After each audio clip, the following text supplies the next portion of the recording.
자, 이 시간에는 우리 원로 목사님이신 권오준 목사님 모시고 귀한 시간 가지겠습니다. 네, 여러분 박수로 모셔주시기 바랍니다. 네, 감사합니다.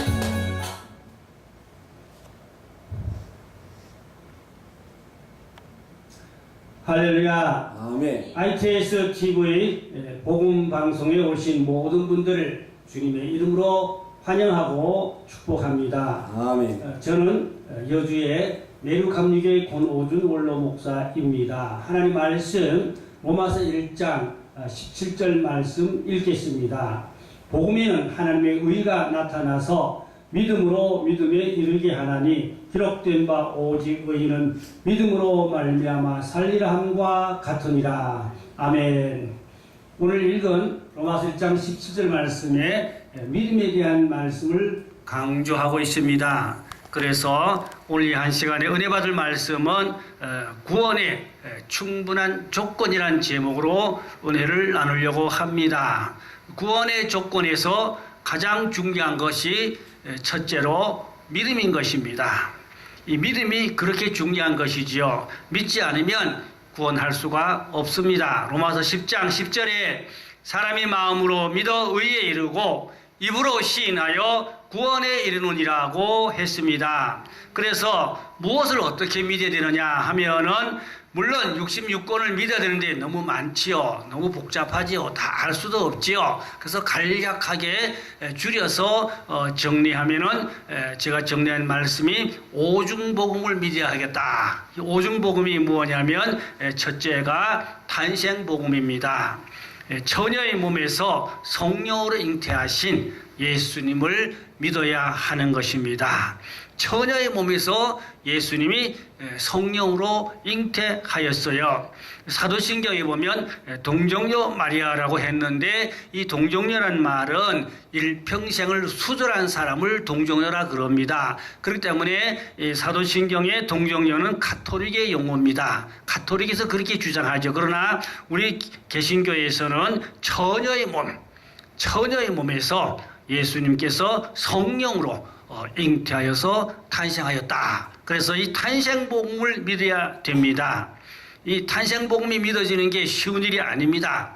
과학적으로 또 뭐 생물학적으로 도무지 믿어지지를 않지요. 그러나 성령으로 말미암아 믿어지는 자가 복이 있습니다.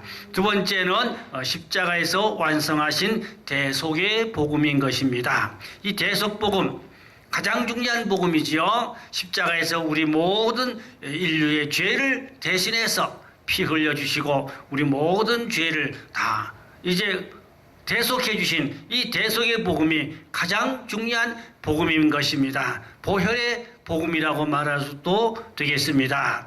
그 다음 세 번째는 죽으셨다가 3일 만에 다시 살아나신 이 부활의 복음입니다. 이 부활 복음도 아주 중요합니다. 사람이 죽었는데 어찌 다시 살아난단 말입니까? 그런데 예수님은 다시 3일 만에 살아나셨습니다. 혹 어떤 사람들은 말하기를 예수님의 시체를 제자들이 훔쳐갔다. 그래서 도난설 혹은 기절설, 기절했다 다시 깨어났다. 이렇게 주장하는 사람들도 있지만 그건 다 억측이고 예수님은 완전히 죽으셨을 뿐만 아니라 3일 만에 다시 살아나셨습니다. 부활의 복음을 확실히 믿어야 됩니다. 그래서 예수 부활을 믿는 자에게 나에게도 그 부활의 축복을 받게 되는 것입니다. 그 다음 네 번째는 승천복음이라고 합니다.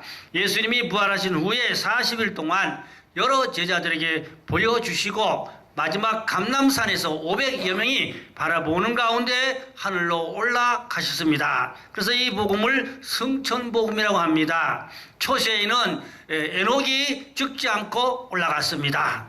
그 다음에 중세에는 엘리야가 죽지 않고 올라갔어요. 그런가 하면 예수님은 물론 십자가의 대속을 위해서 죽으셨지만 다시 부활하시고 40일 만에 승천하여서 올라갔습니다. 우리도 예수님과 같이 믿고 이렇게 신앙생활을 하면은 또 우리가 휴거의 축복을 받게 되는 것입니다. 마지막 다섯 번째는 재림복음입니다. 이 네 가지 복음은 다 이루어졌고 한 가지 복음, 이 재림 복음은 이제 아직 이루어지지 않았지만 우리 시대에 가까운 장래에 예수님이 재림하실 걸로 믿습니다. 그래서 우리 기독교는 요즘에는 말세이기 때문에 이 재림 복음을 확실히 믿고 예수님이 재림할 때 우리가 휴고될 수 있는 그런 준비하는 그런 깨어있는 믿음을 가져야 되겠습니다. 그래서 첫째 탄생 복음, 두 번째 대속 복음, 세 번째 부활 복음, 네 번째 승천 복음, 다섯 번째 재림 복음, 이 다섯 가지 복음을 오중 복음이라 그럽니다. 이 오중 복음이 확실하게 믿어져야 됩니다. 틀림없이 믿어져야 돼요. 그래서 구원의 첫째 조건은 예수님을 나의 구주로 영접하고 믿어야 합니다. 믿음은 구원의 첫 관문이고 기초입니다. 믿지 않는 자를 하나님은 절대로 구원할 수가 없습니다. 내가 마음을 열고 주님을 나의 구주로 영접하고 믿어야만 그 사람에게 구원이 주어지게 되는 것입니다. 두 번째 복음은 구원의 두 번째 필수 조건은 회개입니다. 믿기만 하고 회개하지 않으면 예복을 입을 수가 없고 구원을 받을 수가 없어요. 그래서 믿은 것만큼 회개가 분명해야 합니다. 그 전에 서울에서 어느 대학교에서 비교 종교학 강의를 불교 스님이 하셨어요. 물론 그분은 불교학 교수입니다. 이분이 비교 종교학을 강의하기 위해서 여러 종단에 대해서 교리를 강의하는데 그분이 기독교에 대해서 이 십자가 복음에 대해서 정확하게 강의를 하였습니다. 많은 수백 명의 목사님들이 계신 가운데서 그래서 목사님들이 감탄했죠. 야, 스님이 어떻게 저렇게 기독교 복음을 저렇게 정확히 이해하고 강의할 수 있을까? 그러면 그 스님이 구원받았습니까? 아닙니다. 왜냐? 알기만 했지 자기가 진짜로 믿는다거나 혹은 또 회개했다고 볼 수가 없습니다. 알기만 하면 되는 것이 아니라 또 믿어야 되고 또 믿었으면 그렇게 살아야 되는 것입니다. 알고 믿기만 하면 되는 것이 아니라 회개에 합당한 열매가 있어야 그 사람이 올바른 믿음이라고 말할 수가 있겠습니다. 그래서 마가복음 1장 15절에 예수님이 공생애에서 첫 번째 설교가 때가 찼고 하나님 나라가 가까웠으니 회개하고 복음을 믿으라고 하였습니다. 그 다음에 마태복음 3장 2절에 또 세례 요한이 회개하라 천국이 가까이 왔느니라. 공생의 첫 번 설교가 세례 요한도 회개를 강조했습니다. 또 사도행전 2장 38절에 보니까 베드로의 설교가 나오는데 베드로가 이르되 너희가 회개하여 각각 예수 그리스도 이름으로 세례를 받고 죄 사함을 받으라. 그리하면 성령의 선물을 받으리라. 여기 보니까 베드로의 설교도 회개를 강조한 것을 알 수가 있겠습니다. 아멘. 그리고 사도행전 20장 21절에 가보면 사도 바울의 설교가 나오는데 유대인과 헬라인들에게 하나님께 대한 회개와 우리 주 예수 그리스도에 대한 믿음을 증언했다고 했습니다. 역시 바울도 회개를 강조했습니다. 디모데전서 1장 15절에 보면 죄인 중에 내가 괴순이라. 바울은 다메섹 도상에서 주님을 만나고 3일간 다메섹 도상에 들어가서 금식하며 철저하게 회개한 것을 알 수가 있습니다. 복음서에 보면 창기와 세례들은 믿기만 한 것이 아니고 철저히 회개했기 때문에 예수님께서 그들이 천국에 들어간다고 말씀하였습니다. 그런가 하면 바리새인들은 하나님을 믿어요. 그렇지만 형식적이고 신앙생활을 했기 때문에 이들은 올바른 회개가 없었어요. 그래서 이들에게는 구원이 없음을 주님께서 말씀하였습니다. 그래서 화했을진저 서기관과 바리새인들이요 마태복음 23장에 보니까 7번 예수님이 화를 말씀한 것을 알 수가 있습니다. 그런가 하면 예수님 십자가 옆에 있던 그 강도, 이 강도는 믿기만 한 것이 아니라 철저히 회개했습니다. 그래서 예수님께서 말씀하실 오늘 내가 나와 함께 낙원에 이르리라. 그래서 예수님 옆에 강도는 철저히 믿기만 한 것이 아니라 철저히 회개했어요. 자기 잘못을 다 인정했어요. 자기 죄를 다 인정했어요. 이렇게 철저히 회개한 자가 구원을 받게 되는 것입니다. 그러므로 구원의 과정은 첫째가 믿음이지만 둘째로 철저하게 회개를 해야만 올바른 그 사람이 믿음이라고 말할 수가 있겠습니다. 누가복음 15장 17절 18절에 보니까 탕자의 회개가 나옵니다. 이에 스스로 돌이켜 이르되 내 아버지에게는 양식이 풍족한 품꾼이 얼마나 많은가. 나는 여기서 줄여 죽는구나. 내가 일어나 아버지께 가서 이르기를 아버지여 내가 하늘과 아버지께 죄를 지었사오니. 여기 보면 이 탕자 둘째 아들이 철저히 회개하고 돌이키고 아버지께로 돌아왔습니다. 그래서 회개라는 것은 돌아서는 것입니다. 잘못된 데서 돌아서는 것, 그리고 나쁜 습관, 죄의 습관을 완전히 자르고 끊고 버리는 것이 회개입니다. 날마다 잘못했습니다 회개하면서도 날마다 계속 그 나쁜 습관과 죄를 버리지 않고 반복하면 그것은 회개를 하나만 하고 회개가 안 된 사람인 것입니다. 그래서 참된 회개란 완전히 돌아서고 완전히 끊고 자르고 버리고 새로운 방향으로 돌아서야 올바른 회개라고 말할 수가 있겠습니다. 계시록 22장 14절 말씀 보면 자기 두루마기를 빠는 자들은 복이 있으니 이는 그들이 생명나무에 나아가며 문들을 통하여 성에 들어갈 권세를 받으려 함이로다. 여기서 두루마기를 빠는 자들이 복이 있다고 그랬는데 두루마기를 빤다는 것은 성도의 예보구인데 회개를 말하는 것입니다. 회개하는 자가 복이 있다. 성에 거룩한 새 예루살렘 성에 들어갈 자격을 권세를 얻게 된다고 말씀하고 있습니다. 그 다음에 세 번째로는 구원의 조건으로서 성도의 옳은 행실입니다. 옳은 행실, 계시록 19장 8절 말씀 보면 그에게 빛나고 깨끗한 세마포옷을 입도록 허락하였으니 이 세마포옷은 성도들의 옳은 행실이로다. 이 옳은 행실, 옳은 행실이라는 것은 착한 행실, 올바른 행실, 이것이 성도의 세마포 옷인 것입니다. 그래서 우리 성도는 반드시 세마포 옷을 입어야 됩니다. 그 세마포 옷은 올바른 행실입니다. 착한 행실입니다. 그러니까 믿고 회개하고 그 다음에는 착한 행실을 가져야 되는 것입니다. 착한 행실을, 올바른 행실을 가져야 되는 것입니다. 그 올바른 행실을 말은 믿고 회개하고 행함으로 경건한 삶, 거룩한 삶을 가지라는 것입니다. 믿기만 하고 행함이 잘못되면 이 사람은 회개한 사람이 아니지요. 야고보는 말하기를 귀신들도 예수님을 알고 하나님을 알고 두려워 떤다고 했어요. 그러면 귀신이 구원받습니까? 아니지요. 믿기만 한다고 되는 것이 아니라 믿는 것만큼 그렇게 행동으로 그렇게 삶으로 모든 그 전반을 하나님께 자신을 드릴 수 있는 그런 실제적인 믿음이 되어야만 산 믿음인 것입니다. 그래서 오늘 기독교인 중에 산 믿음이냐 죽은 믿음이냐 알기는 알아요. 믿기는 믿어요. 그러나 죽은 믿음이 있어요.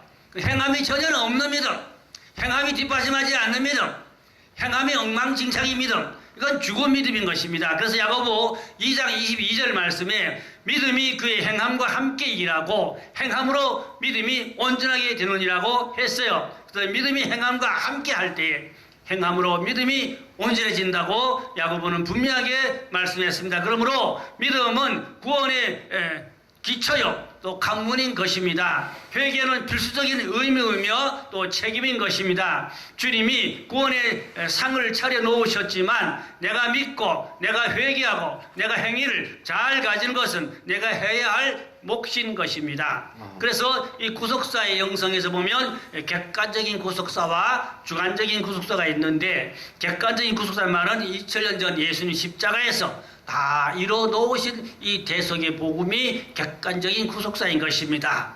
그런데 누구나 만인류 누구나 다 믿기만 하면 회개하고 올바른 믿음의 삶을 잘 살아가면 구원을 받습니다. 그런데 중요한 것은 두 번째로 주관적인 구속사가 있는데 내가 해야 할 과제가 있어요. 여러분 밥상을 잘 차려 놓았으면 먹어야 되지요. 먹지 않고 세미나만 하고 강의만 하고 영양제가 어떻고 비타민이 어떻고 아무리 말해야 그것이 내 피가 되지 않고 내 살이 되지 않습니다.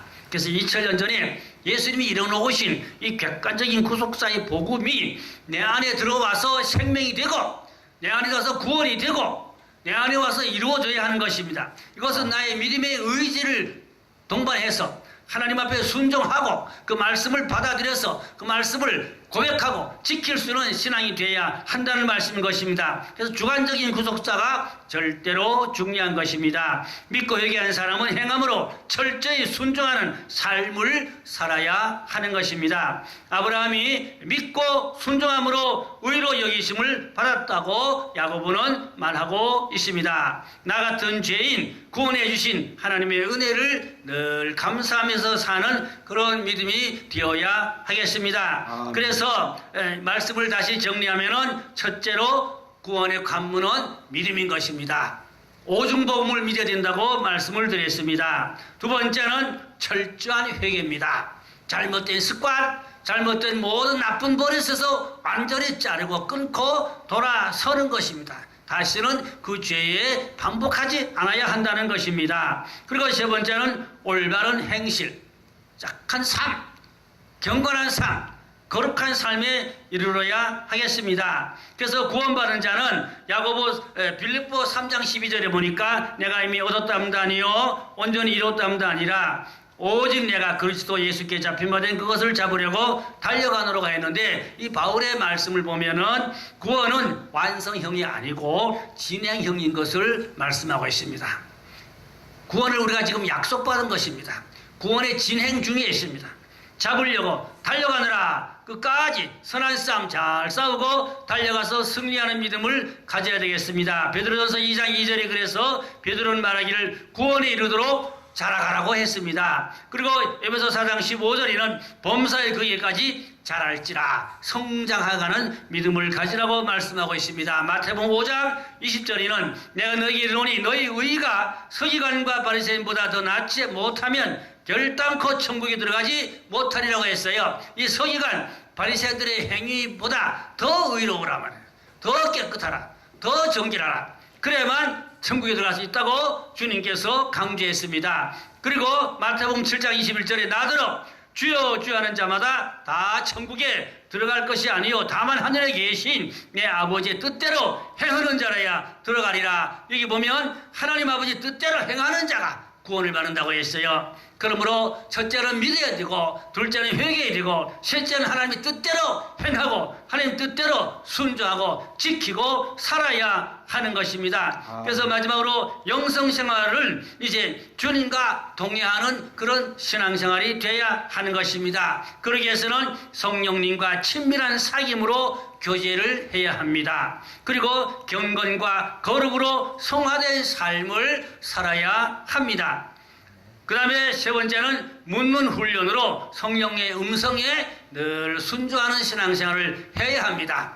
그래서 내 의지를 주님께 내려놓고 주님 뜻을 따라 복종하고 순종하는 믿음 생활을 해야 하는 것입니다. 이래서 구원을 이룬 자들은 나 같은 죄인 살리신 주 은혜의 놀라와 잃었던 생명 찾았고 광명을 얻었네 늘 감사하는 마음을 잊어버리면 안 됩니다. 그래서 고린도전서 15장 10절에 바울이 그랬어요. 나의 나 된 것은 하나님의 은혜로다 그랬어요. 나 같은 죄인 믿게 하고 구원해 주신 은혜를 감사합니다. 구원받은 사람은 날마다 감사하는 삶을 살아야 됩니다. 내가 예수를 알지 못했더라면, 믿지 못했더라면 내 인생이 어떠했을까?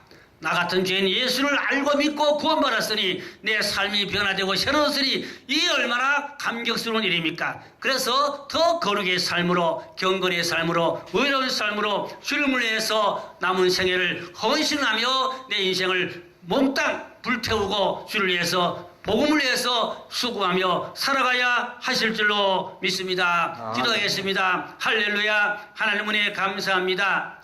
주여 주여 하는 자가 다 천국에 들어가는 것이 아니고 하나님 아버지 뜻대로 행하는 자라야 천국에 들어간다고 말씀했습니다. 그러므로 우리는 첫째로 오중복음을 확실히 믿고 회개 합단 열매를 맺고 죄를 완전히 버리고 죄를 이기고 죄를 다스릴 수 있는 권세와 능력을 주시옵소서. 하나님 말씀을 지킬 수 있는 능력을 주시옵소서. 성화된 삶을 살게 하여 주시옵소서. 경건의 삶을 살게 하여 주옵소서. 성령님과 친밀한 사귐이 있는 교제가 있는